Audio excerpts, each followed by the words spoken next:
This is the 77 WABC minicast. Welcome.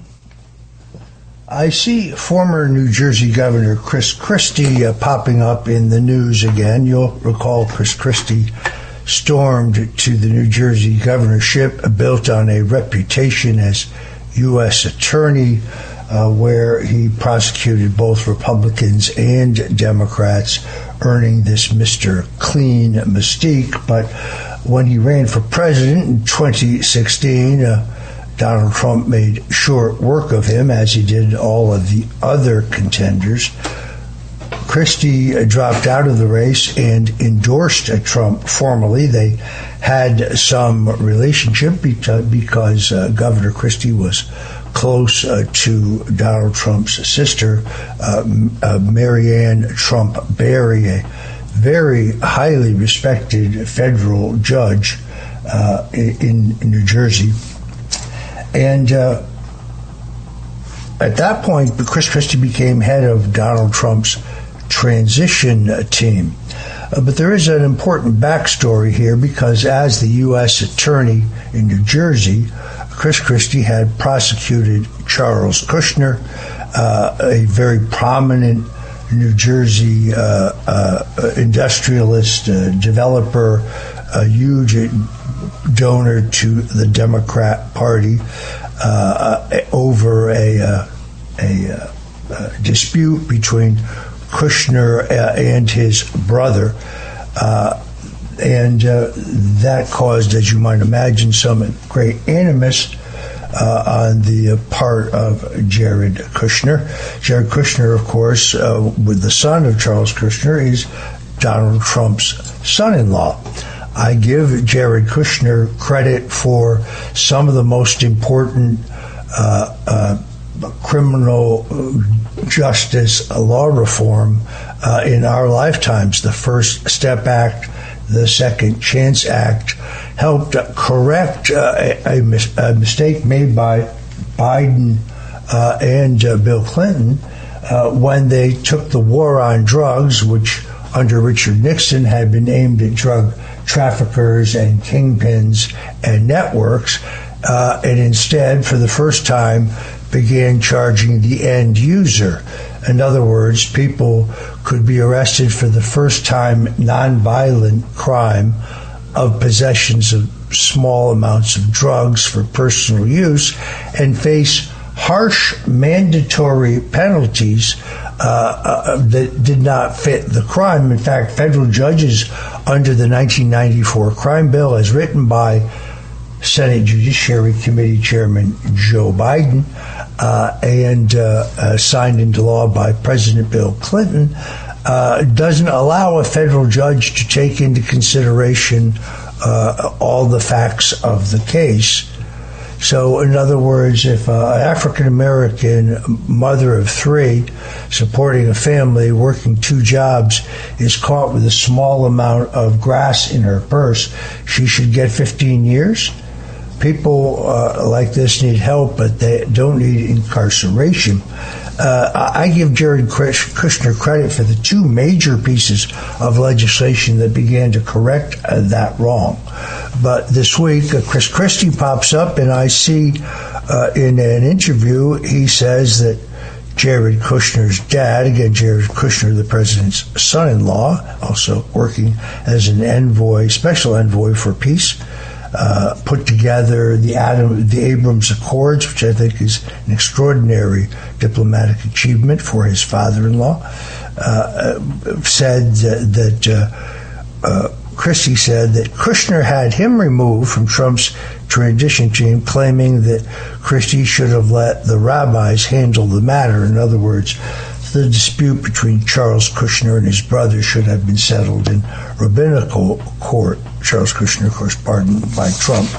Let's cut to the chase when it comes to Chris Christie. New Jersey politics is like a carnival midway, where the games appear simple, the prizes glitter enticingly, and the operators insist everything's on the up and up. Yet I'm a veteran of many New Jersey wars, having run the state for Ronald Reagan in 1980 and 1984, having successfully helmed the election of Thomas H. Kane Sr. as governor and guided his re-election.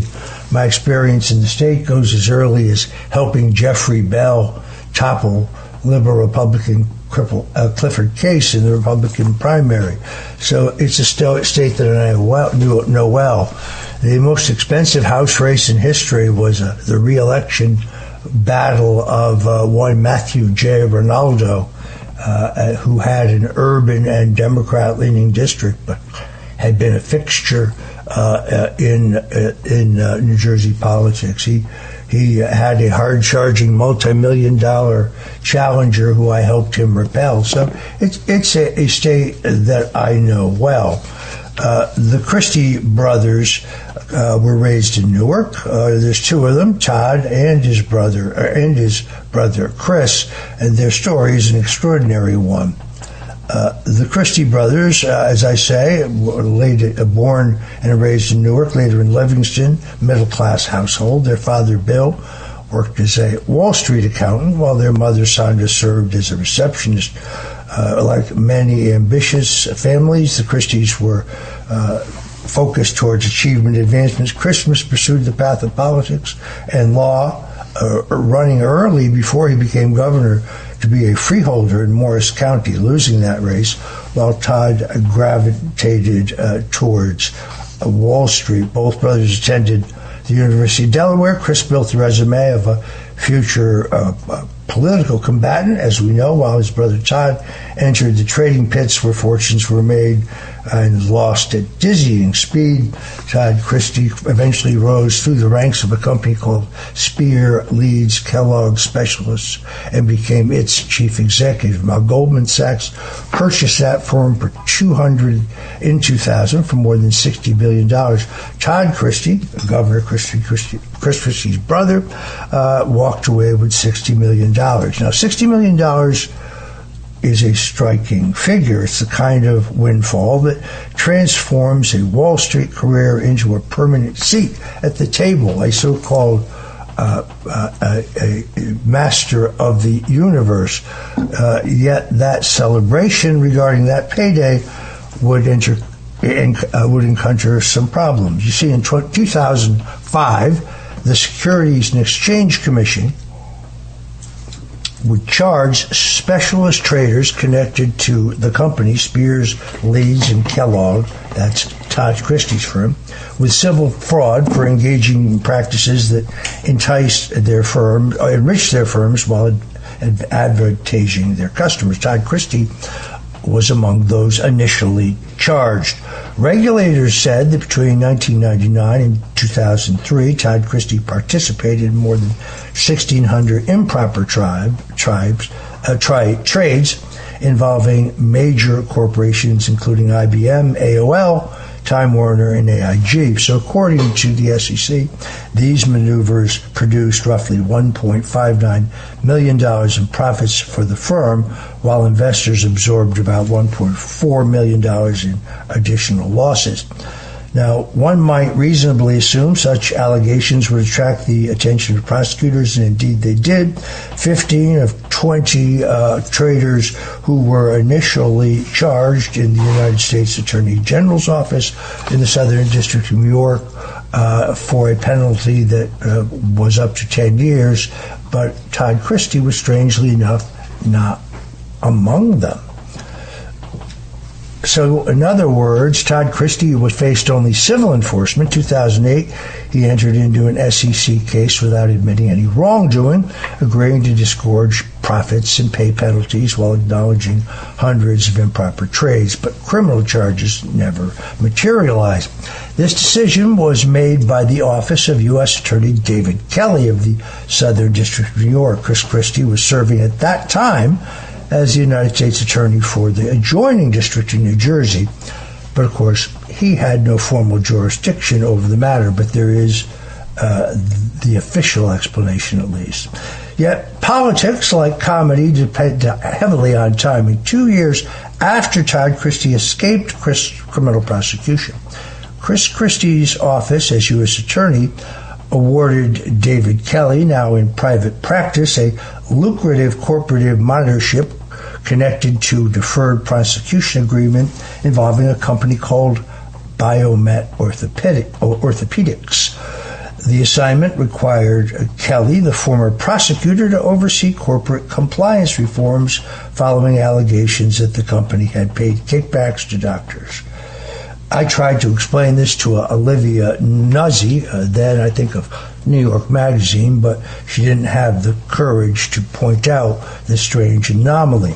Monitors of the kind that Christie gave to the prosecutor who let his brother walk are not modest gigs. They can generate millions and millions of dollars of legal fees. Now, the exact value of Kelly's appointment was never made public, but it is safe to say that millions of dollars of fees were generated. Yet the pattern of lucrative conservatorships under Christie's watch is not just the troubling story of David Kelly. In another prominent case, he actually chose to appoint former U.S. Attorney John Ashcroft as a corporate monitor in a settlement regarding medical device manufacturer Zimmerman Holding. Ashcroft's firm reportedly earned up to $250 million. He also gave one to Dave Sampson. Dave Sampson was a Port Authority, chairman of the New York, New Jersey Port Authority, a brilliant lawyer, but his campaign crashed when it turned out that he had pressured United Airlines to create an airline, a flight that would go from Newark to his vacation home in Columbia, South Carolina. For that, David Sampson, close advisor to Chris Christie, would go down. So there you have it. There's the kind of first step. Chris Christie, in other words, rewards a federal prosecutor into not facing criminal charges in a case in which virtually everyone else who did the same thing was prosecuted. But that's just the beginning of the Chris Christie story. When we come back on the other side, I'll tell you the other part.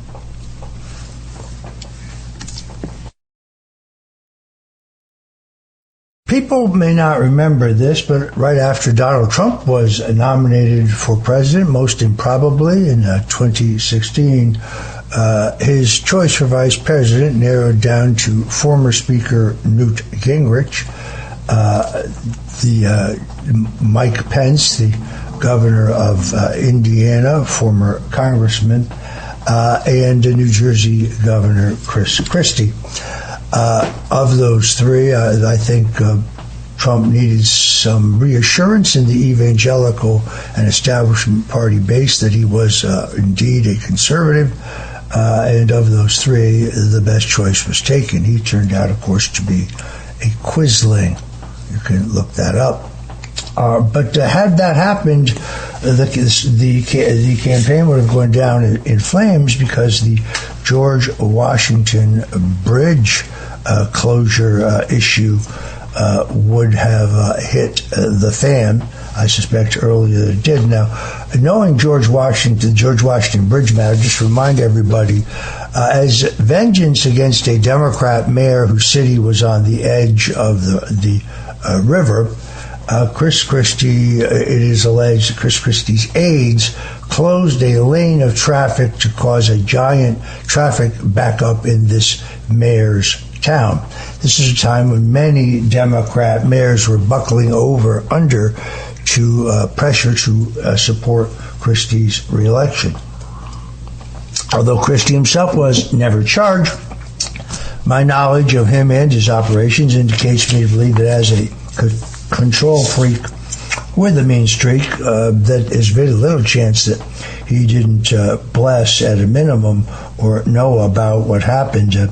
Bridget Ann Kelly, a very nice woman, deputy chief of staff, was among of those who faced charges. Also, Bill Baroni, very promising state senator, very, very capable, had a great political future against him.